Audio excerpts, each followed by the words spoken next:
오늘 우리가 함께 살펴볼 하나님 말씀은 고린도전서 5장 말씀입니다.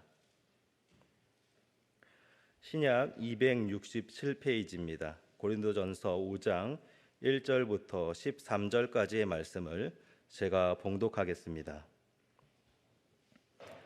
너희 중에 심지어 음행이 있다 함을 들으니 그런 음행은 이방인 중에서도 없는 것이라.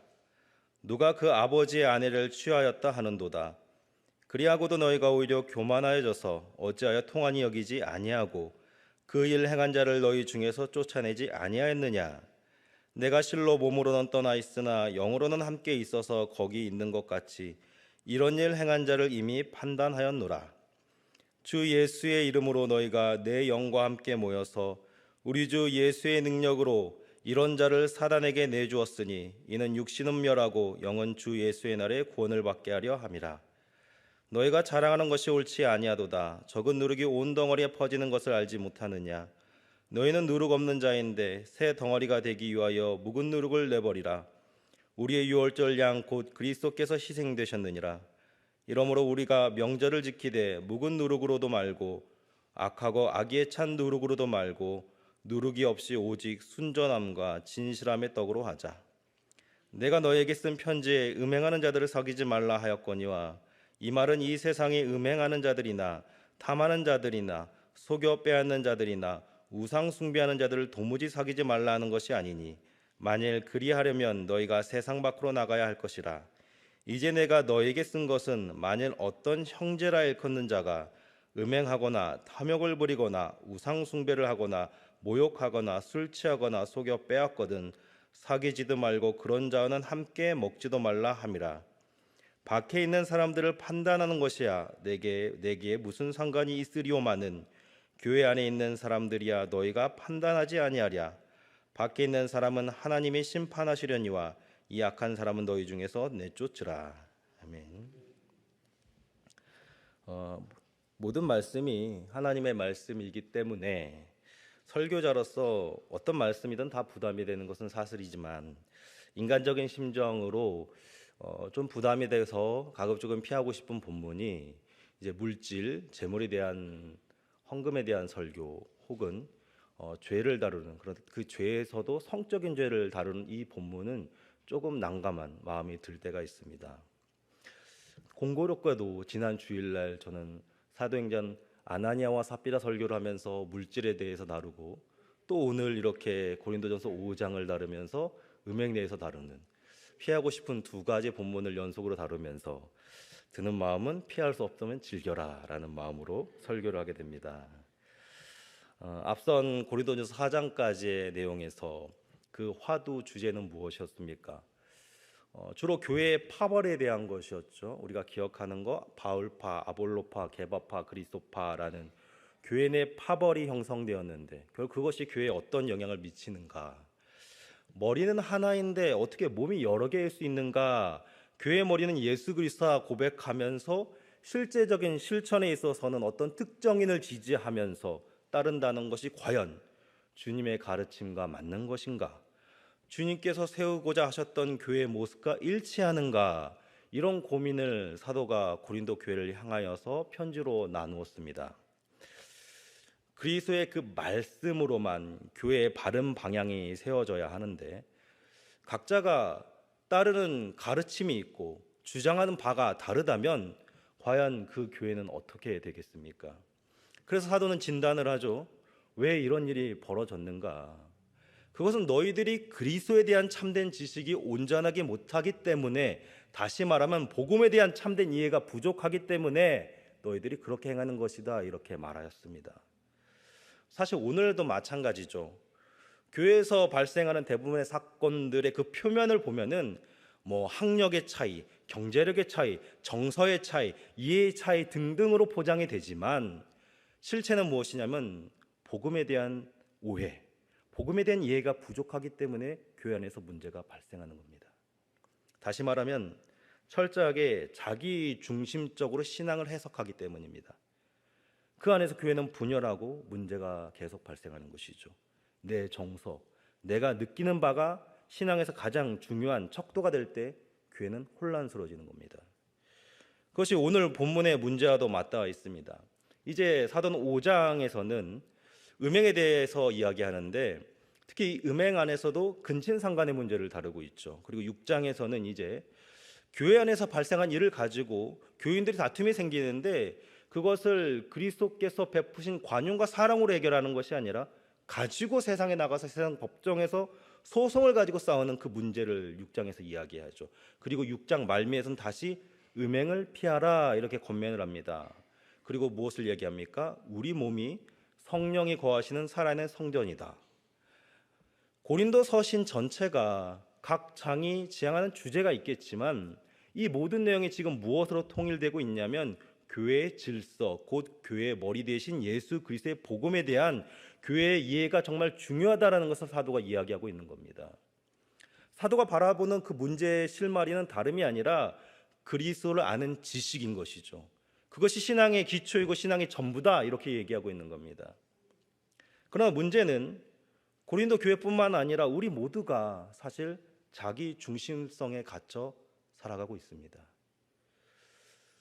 선을 행하는 것조차도 순수하게 주님께서 나에게 베푸신 그 사랑에 매료되어 온전히 주님께 바치지 못하고 남을 의식하는 모습으로 복음을 전하는 것이나 성경을 배우는 것이나 예배를 드리는 것 일체의 모든 것에 있어서 사실 우리의 내면을 잘 살펴보면 우리는 정말로 주님을 향한 온전한 마음보다는 그 안에서 나에게 돌아갈 무엇이 있지는 않은가 하는 그 내면의 작은 욕망들이 꿈틀거리는, 그래서 사실 우리 신앙의 목표는 사실 주님을 향해 있기보다는 늘 어디 한편은 어긋나 있는 것처럼, 그래서 이 안에 사실 우리 안에도 자기 중심적인 그 해석이 있는 것은 아닌가 생각을 해보게 되는 것이죠.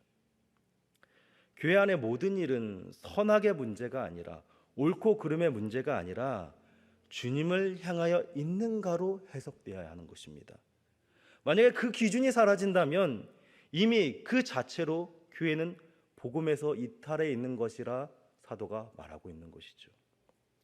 그리스도가 죄인을 위하여 죽으셨고 다시 살아나셨다는, 그래서 그리스도를 통하여 아무런 공로도 없는 너희들이 하나님 앞에 받아들여졌다는 이 복음적 사실을 우리가 온전한 마음으로 그것을 믿고 따르고 순종해야 하는데, 그것이 개인에게 적용될 때는 자기 중심적인 이해로, 자기 중심적인 해석으로 그렇게 바뀌어서 머물러 있는 현실을 사도가 말하면서 그것이 교회의 모든 문제의 시작이다 이렇게 이야기하고 있는 것입니다. 그것이 본문 2절에서 말한 교만에 해당하는 내용입니다. 2절을 보시면 그리하고도 너희가 오히려 교만하여져서 이렇게 이야기하죠. 지금 교회 안에 매우 심각한 성적인 범죄가 들어왔습니다. 그 내용은 아버지의 아내를 취하였다 하는 근친상간의 죄입니다. 여기서 아버지 아내라는 이 말은 사실 친모라기보다는 계모 혹은 첩을 가리키는 말입니다. 물론 오늘날에서는 잘 없는 유형이죠. 나 첩이든 계모든 간에 어쨌든 그 여인은 아버지에게 속한 존재이죠. 근데 그 아버지에게 속한 존재를 자기가 취하는 이 행위는 그것이 교회뿐만 아니라 세상에서도 범죄라고 규정되어 있다라는 것을 우리가 생각을 해봐야 하는 거죠. 그런데 그 일을 행한 자가 지금 교회 안에 있는데, 교회 안에 머물러 있는데 세상에서도 그것이 범죄일진데 교회는 그것에 대해서 아무런 조치를 취하지 않고 아무런 말도 아무런 행동도 취하지 않고 있는 것이 오늘 고린도 교회가 처한 문제였습니다. 그런 음행은 이방인 중에서도 없는 것이라. 우리가 잘 알듯이 고린도 지역은 성적으로 굉장히 문란한 도시였습니다. 도시의 특성이 그럴 수밖에 없었죠. 무역과 상업이 발달되었다는 것은 돈이 이 도시 안에서 풍족하게 오가는 현장이었다는 겁니다. 그럼 돈이 풍족하게 넘쳤다, 돈이 오갔다는 것은 당연히 그 돈을 사용하기엔 여러 윤락시설들이, 쾌락의 시설들이 도시 안에 정착했을 가능성을 이야기하고 있는 것이겠죠. 거기에 따라서 또 신전이라고 하는 곳에서는, 신전에 속한 창기들은 사람들의 사상을 조종하는데 종교와 문화적으로 사람들의 인식을 바꿔놓습니다. 성은 개방적이고 누려야 할 인간의 쾌락이요 자유라 이렇게 말해버리는 겁니다. 당연히 도시는 쾌락을 추구할 수밖에 없었겠죠. 그러나 그 모습이 고린도만 그렇겠습니까? 여러분, 쾌락을 추구하고자 하는 본능은, 그 본성의 성향은 우리 인간 모두가 가지고 있는 인간의 타락한 본성적 경향입니다. 아무리 윤리 도덕적인 가르침, 기준이 있다고 하더라도 인간 스스로는 이 본능을 억제하기 쉽지 않습니다.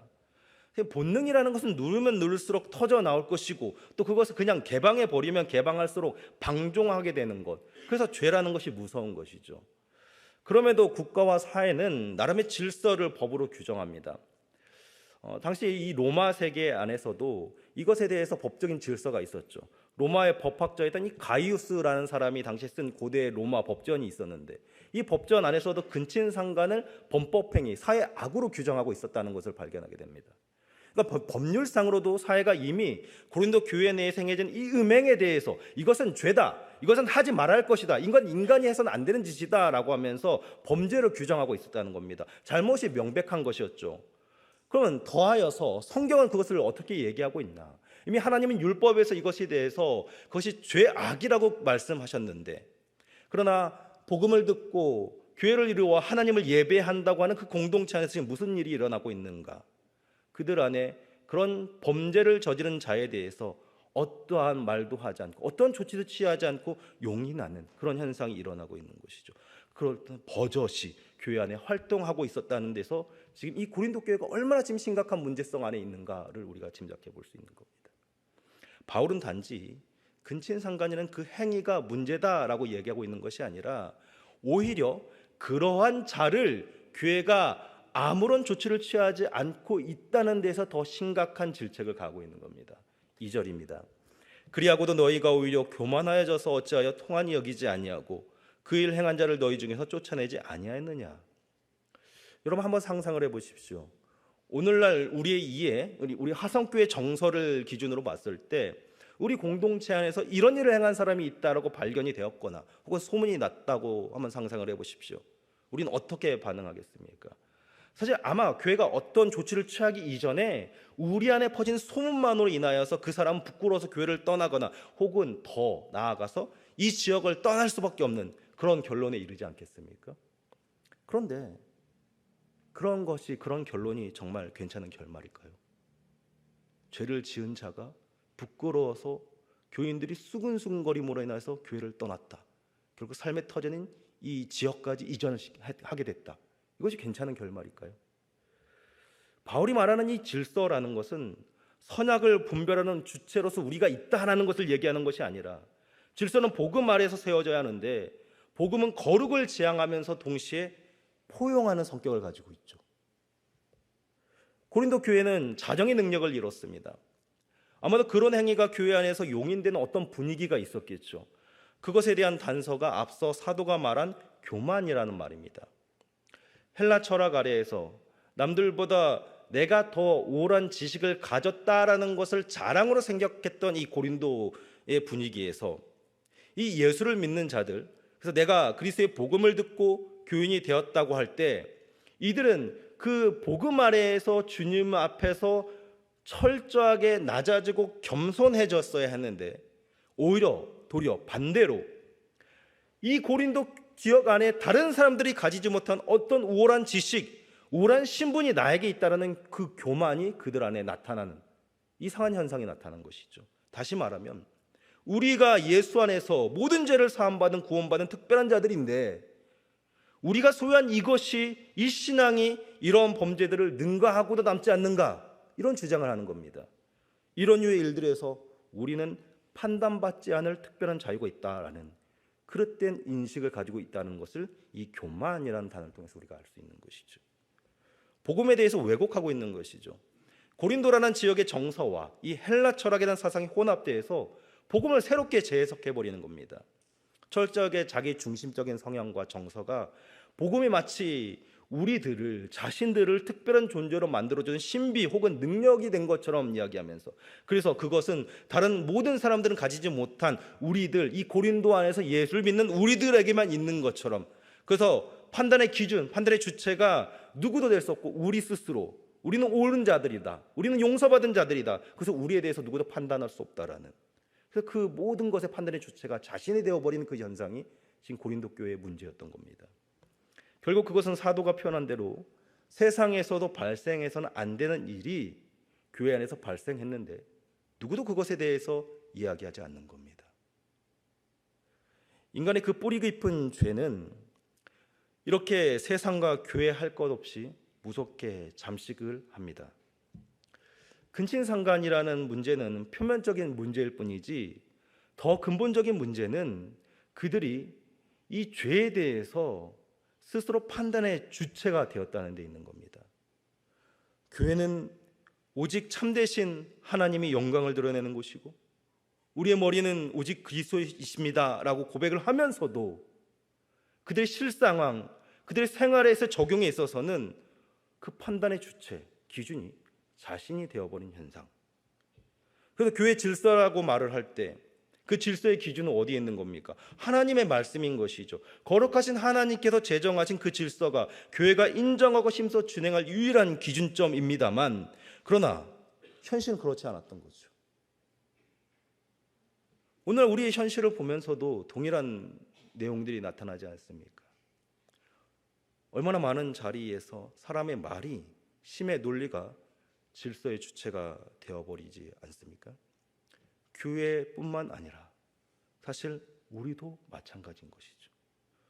남을 판단하기 이전에 이미 나를 살펴보면 내가 하나님 말씀 앞에 순전하지도 순수하지도 않고 나도 우리도 내가 아는 지식과 신앙의 경험을 통해서 행동하고 있는 것은 아닌가, 이것을 되돌아보게 되는 것입니다. 사도는 이어서 3절에서 내가 몸으로는 떠나 있지만 영으로는 함께 있어 이미 그들을 판단하였다, 이렇게 말을 합니다. 고린도 교회에 그리스도의 복음을 가르친 바울로서는 지금 고린도 교회가 그 복음의 질서를 이탈하고 행동하는 이 모든 것들에 있어서 매우 가슴 아파했을 겁니다. 그런데 그들 안에서 이것이 자정적인 능력이 되어서 교회를 바로 회복시켜 가야 하는데 그러지 못하는 모습을 보면서 사도는 나는 지금 몸으로 그곳에 없지만 내 영은 너희와 함께 있다라고 하면서 나는 이미 그들을 판단하였다 말합니다. 사도 자신이 그들을 판단하고 재단하는 기준이 되었다라는 말이 아니라 내가 먼저 그리스도의 가르침에 철저히 순종하는 자로서, 그것이 사도의 권위죠. 내가 판단할 때 나는 내 생각과 내 뜻대로 판단하는 것이 아니라 그리스도의 가르침을 기준으로 그들이 잘못되었다라는 것을 말한다, 그렇게 판단한다, 이렇게 이야기하고 있는 겁니다. 그럼 고린도 교회는 어떻게 이 질서를 바로 세워야 할까요? 5절에서 이런 자를 사단에게 내주었으니, 여기서 사단에게 내주었다는 말은 이런 죄 지은 자들이 사단의 소유가 되어서 그들은 구원이 끊어졌다라고 이야기하는 것이 아니라 그리스도의 통치가 있는 교회에서 그들을 쫓아내 세상에 두라는 말로 이해할 수 있는 겁니다. 출교인 것이죠. 사실상 교회가 내릴 수 있는 최고의 수단이 이 출교입니다.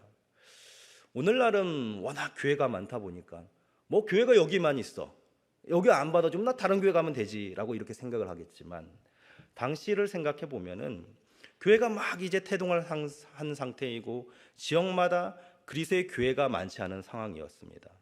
때문에 이 고린도 교회에서 출교를 당하는 것은 이들이 어디에서도 교회 공동체에 속할 수 없다는 뜻을 이야기하는 겁니다. 오늘 우리가 느끼는 것보다 훨씬 치명적인 처분인 것이죠. 교회에 다시는 발을 디디지 못합니다. 그래 뭐 어떻게 괜찮겠지라고 생각했지만 그 안에 시간이 지나면서 복음에 합당한 심령을 가진 자라면 이제 죄에 대한 욕망이 뉘우쳐지고 점점 사그라들어서 교회 공동체가 생각이 나고 복음 안에서 내가 그때 누렸던 그 기쁨이 그리워질 겁니다. 다시 교회를 찾아가 볼까? 교회 문을 두드리지만 어느 교회에서도 출교를 당한 그 자를, 죄가 있다 밝혀지고 출교를 당한 그 자를 쉽게 받아들여지지는 않았습니다. 그러면 그 상태에서 비로소 이 사람은, 출교를 당한 사람은 무엇을 깨닫냐면 내가 얼마나 심각한 죄를 지었는가 하는 것을 깨닫게 되는 것이죠. 그리고 내가 이제라도 어떻게 살아야 하는가를 절실하게 반성하고 깨닫게 되는 것입니다. 주 예수의 날에 구원을 받게 하려 함이라 라는 말은 이런 의미가 있는 것이죠. 신자는 욕망의 지배를 받다가도, 그래서 때로는 우리도 주님의 그 복음보다는 세상이 주는 쾌락이 더 좋아 보이고 그것에 절절매다가도 어느 순간에는 성령 안에 그 주시는 가르침을 통하여서 내가 지금 세상에 던져져 홀로 어둠 가운데 있다는 것을 깨닫게 될 때 주님 아니고서는 나에게 영원한 기쁨이 없다는 것을 다시 발견하고 슬피 울면서 주님 앞에 나올 수밖에 없다라는 것을 이야기하는 것이죠. 그래서 교회 권징이라고 하는 것은 그 사람을 어떻게 정죄하는 데 목적을 있는 것이 아니라 신자를 다시 회복시키는 데 목적이 있는 것입니다. 동시에 이런 교회 질서가 정말 중요한 이유는 죄라는 것은 누룩과 같기 때문입니다. 6절을 보시면 적은 누룩이 온 덩어리에 퍼지는 것을, 또 7절에서 묵은 누룩을 내버리라. 죄를 다룰 때 잊지 말아야 할 것은 죄는 강력한 전염성이라는 겁니다. 하와가 뱀의 꾀에 넘어가서 선악과를 먹은 순간에 그 다음 단계는 무엇이었습니까? 그 불순종의 선택이 곧바로 남편 아담에게 이어지죠. 그리고 그들 안에서 끝나는 것이 아니라 곧 죄는 더한 실체로 나타나는데 아들 가인이 또 다른 아들 아벨을 돌로 쳐 죽이는 모습으로 나타납니다. 죄의 파급력은 걷잡을 수 없는 것이죠. 죄는 마치 그림자나 문신과 같이 이 사람 내면 안에 깊숙하게 침투하고 자리 잡아서 우리 본성의 의지를, 본성의 성향을 하나님을 향하지 않고 죄를 향하는데 온 열심을 쏟게 만듭니다. 마침내 그 전염성은 온 인류를 다 물들게 만들었죠. 도저히 인류 가운데, 사람 가운데 한 사람도 의인이 없어서 스스로는 내가 하나님 앞에 의인이요 구원받을 만한 자격이 있다 말할 수 없는 그런 죄로 오염되고 더럽혀진 세상의 모습이 나타나게 된 것입니다. 그래서 그 결과는 무엇입니까? 심판입니다. 우리가 노아가 나타난 그 본문을 살펴보면 죄가 온 세상에 가득했을 때 하나님의 선택은 그 죄가 관영함에 대한 심판이었습니다. 물로 심판해야 했습니다. 그런데 그러면 그것으로 죄가 해결되었는가? 하나님 앞에 의로운 자라 여김을 받았던 그 노아 그리고 그의 아들들, 그런데 그들이 생존하고 나서 그 아들들 중 한 명 가운데 여전히 죄의 씨앗이 싹트고 있는 모습을 발견하게 되죠. 그 순간 다시 깨닫게 되는 것은 무엇입니까?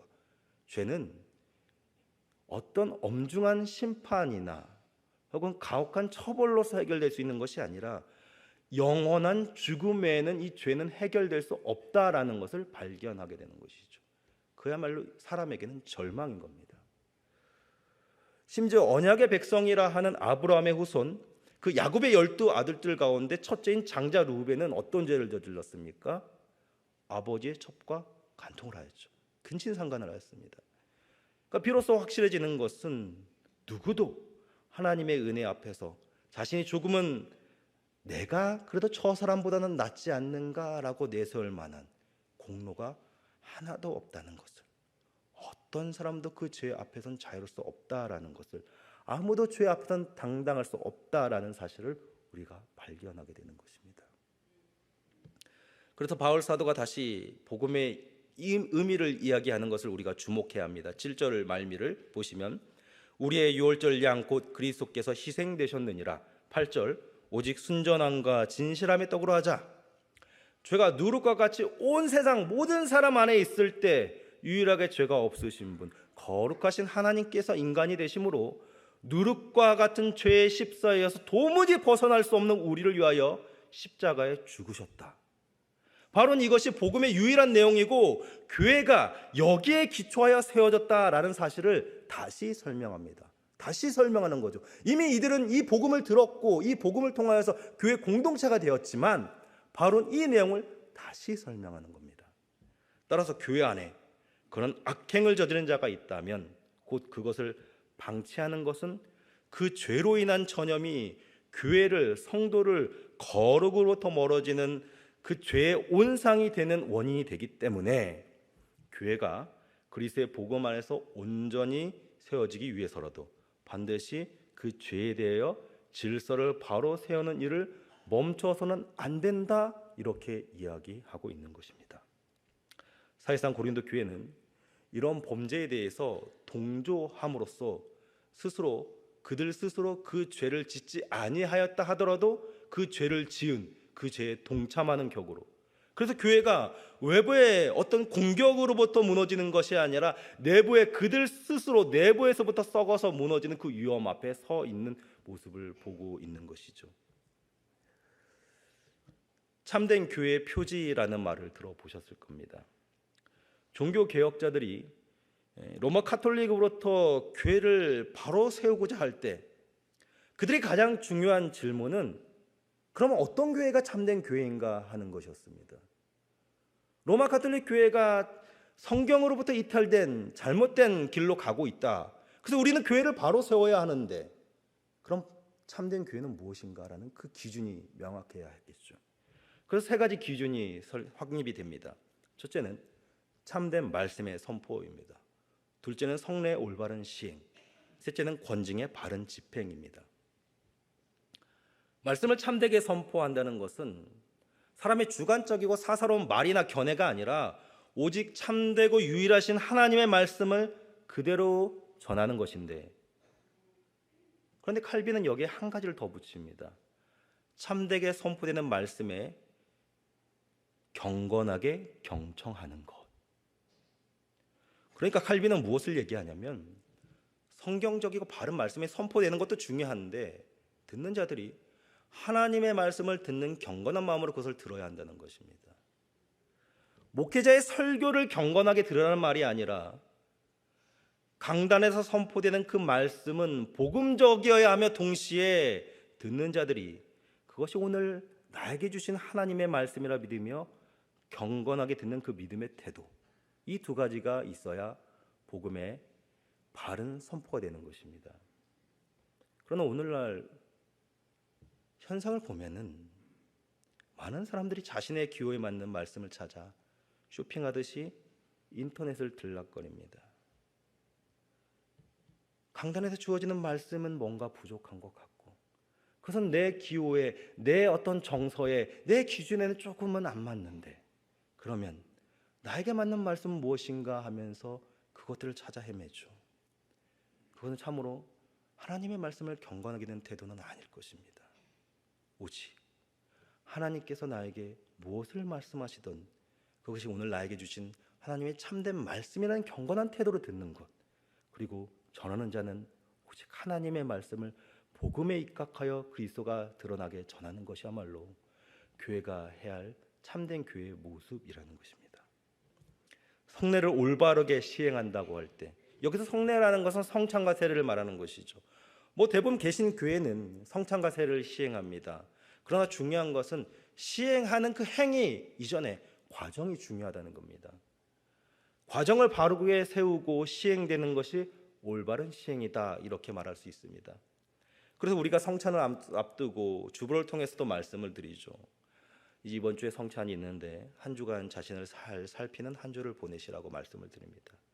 또 세례를 받을 때가 되어서, 그래서 내가 화성교회에 이렇게 다녔으니까 세례를 받아야 한다라는 것이 아니라 내 안에 정말로 예수 그리스도에 대한 확실한 고백이 있는가를 점검하며 세례를 받아야 하는 것이죠. 권징은 교회의 칠이라고도 합니다. 사실상 앞에 두 영역보다는 이 교회의 권징, 교회의 칠이가 오늘날 현대교회에서 가장 많이 사라진 부분에 속합니다.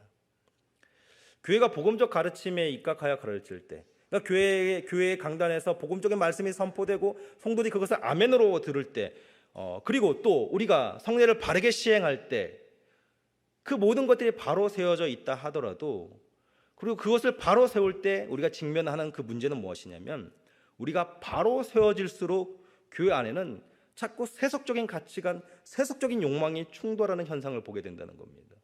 왜냐하면 교회는 죄인들이 모이는 장소이기 때문입니다. 한 사람의 성도가 온전히 그리스도의 통치를 고백하는 성도로 자라나는 것은 정말 오랜 시간이 걸리는 일이기 때문이죠. 그러나 대부분은 그래도 별 거스름 없이 신앙생활을 합니다. 우리가 잘하기 때문이 아니라 사실 우리는 대부분은 그냥 적당히 넘어가기 때문이죠.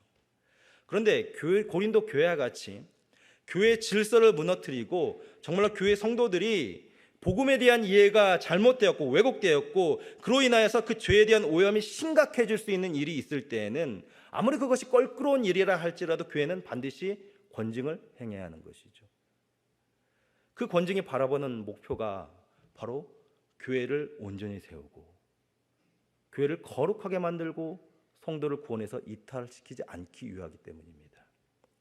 복음이 바르게 선포되어 성도들이 그리스도의 십자가의 죽음과 부활을 이해하고 그래서 아멘이라는 마음으로 성찬과 세례를 온전히 행할 때 그 선포되는 복음이 다시금 내 안에서 재확인되는 과정을 우리가 교회 안에서 충만히 경험하는데, 그래서 그리스도의 십자가 죽음에 역시 과거에 나는 죄인 때 나는 함께 죽었음을 그리스도가 다시 부활한 그 은혜로 내가 새로운 생명이 있구나라는 것을 날마다 교회 안에서 깨우치고 배우게 될 때 반드시 사단은 우리를 어떻게든 넘어뜨리려고 공격하는 그 세속적인 욕망과 여러 악한 시도들이 교회 안에서 일어날 때 교회가 거기에 더해서 온전히 행할 건 교회의 권징이라는 겁니다.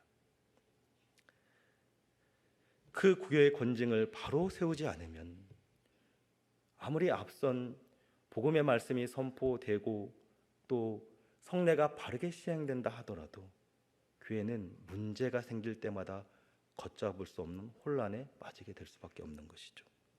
따라서 성도가 복음의 은혜를 온전히 누리기 위해서 교회는 바르게 죄를 치리하는 권징을 실행해야 하는 것입니다. 권징을 바르게 집행한다고 할 때에는 그 목표가 바로 복음을 향해 있어야 합니다. 단순히 그 사람의 잘못을 들춰내서 아니 저 사람은 어떻게 저럴 수 있는가, 아니 예수를 20년 30년 믿었는데도 어떻게 저 수준밖에 되지 않는가는 그 차이를 만들어내는 것이 아니라, 나와 어떤 다름을 확인하는 것이 아니라 복음에 따라 살아야 하지만 살 수 없는 그 한계를 그 안에서 발견하면서 사실 나도 그런 수준밖에 되지 않음을 인정하고 깨달아서 오직 우리 모두 존재가 주님의 도우심 없이는 살 수 없는 존재라는 것을, 그래서 우리 온 교회가 다시 주님의 은혜를 구하며 나아가야 한다는 것을 배우는 것이 권징이 향하는 복음의 방향이라는 것입니다. 따라 사도 바울 사도가 진단하는 너희가 교만하여 라는 말은 결국 나는 그리스도의 도움 없이도 괜찮습니다, 그분의 은혜 없이도 살 수 있는 존재입니다 라고 말하는 죄가 되는 것입니다. 근친상간의 음행을 행한 자도 복음을 왜곡하였지만 그보다 더 큰 문제는 그것에 대하여 바로잡지 않고 권징을 해가지 않는 자들조차도 모두 교회의 머리가 그리스도이심을 부인하는 교만한 자리에 서 있는 것이라는 것을 사도가 진단하고 있는 것이죠. 교회의 방향이, 교회의 질서가 복음 아래서 참되게 세워질 때 그 유익은 무엇이겠습니까? 10절을 보십시오. 도무지 사귀지 말라는 것이 아니니 그리하려면 너희가 세상 밖으로 나가야 할 것이라. 우리는 하나님의 말씀을 자꾸 타협하려는 성향이 있죠. 온전히 신뢰를 못합니다. 복음이 충만할 때, 내가 정말 예수를 잘 믿을 때 두려운 게 뭐냐면 하나님 말씀대로 살면 세상에서 자꾸 손해를 본다고 생각을 합니다. 하나님의 말씀의 기준과 세상 이치가 많지 않기 때문이라고 우리 스스로 인정을 해버리죠. 그래서 교회 안에서는 얌전하지만 세상에 나가서는 어느 정도 적당히라는 타협점을 늘 가지려고 하는 성향을 가지고 있습니다. 그래서 우리는 또 이렇게 얘기합니다. 그렇게 하는 게 교회와 그리스도를 욕먹이지 않게 하는 거야. 그러나 바울의 진단은 다르죠. 먼저 바울은 세상을 진단하는데 음행하는 자들, 속여 빼앗는 자들, 우상 숭배하는 자들이 세상에 있다고 얘기합니다. 우리는 그 세상을 평가하고 구분을 하는 것이 아니라 그 세상에서 살아가는데, 그 세상에서 그들과 관계를 맺고 살아가야 하는데 그 힘이 무엇이냐, 동력이 무엇이냐, 복음에 입각하여 사는 것이다, 이렇게 얘기하고 있는 것이죠. 적정히 그들과 동화되어 색을 맞추는 것이 지혜가 아니라 복음의 가르침에 충실하고 내가 죄의 유혹 앞에 나약한 존재라는 것을 인정하여 날마다 나의 구원자 되신 그리스도를 붙잡고 주님 오늘도 살아갈 힘을 주십시오. 하나님 세상의 악이 이렇게 강력한데 나는 그 세상의 악에 대항할 힘이 없습니다. 주님 나를 도와주십시오 라는 그 복음에 입각한 그 믿음으로 세상에 나가 살아. 그런 악한 자들이 있는 세상에서도 그들과 구분되게 살아갈 수 있는 힘이 바로 복음의 능력이다, 이렇게 이야기하고 있는 것입니다. 그래서 교회 안에 있는 우리들이 다시 복음 앞에 늘 점검되어야 하는 겁니다. 내가 복음 앞에 참되게 바르게 신앙을 하고 있는가? 주님께서 교회에 베풀어 주신 은혜의 수단들을 적극적으로 활용을 하면서 그것을 적극적으로 우리가 행하면서 다시 복음 앞에 바로 서 있게 위하여 몸부림을 치는 것이 참된 교회의 모습이라 이야기하는 것이죠. 그렇지 않고서는 교회가 세상에서 버틸 수 없을 뿐더러 도리어 세상의 악이 교회로 침투할 때 교회는 그 질서가 무너지고 어지럽혀지고 그래서 누구도 그것을 바로 세울 수 없는 최악의 상황으로 갈 수밖에 없는 것입니다. 교회가 질서를 바르게 세우는 것은 그리스도의 사랑을 온전히 실천하는 것입니다. 그리스도의 사랑을 실천하라라고 했을 때 우리는 구제를 하고 선을 베푸는 것만 생각을 하지만 도리어 죄를 주님의 방식에 맞게 처리함을 통하여서 교회가 얼마나 거룩하고 얼마나 사랑이 넘치는 곳인가를 세상에 보여줄 수 있는 그리스도의 사랑을 실천하는 한 단면을 보여줄 수 있게 되는 겁니다. 오늘 말씀을 통해서 우리는 교회를 다시금 이해해 봐야 합니다. 우리 자신을 다시금 점검해 봐야 합니다. 우리가 해야 할 일들이 무엇인지를 명확하게 다시 고민해 봐야 합니다. 교회는 나랑 마음이 맞는 사람들끼리 모이는 동호회가 아니죠. 사고하는 방식, 이해하는 폼이 다릅니다.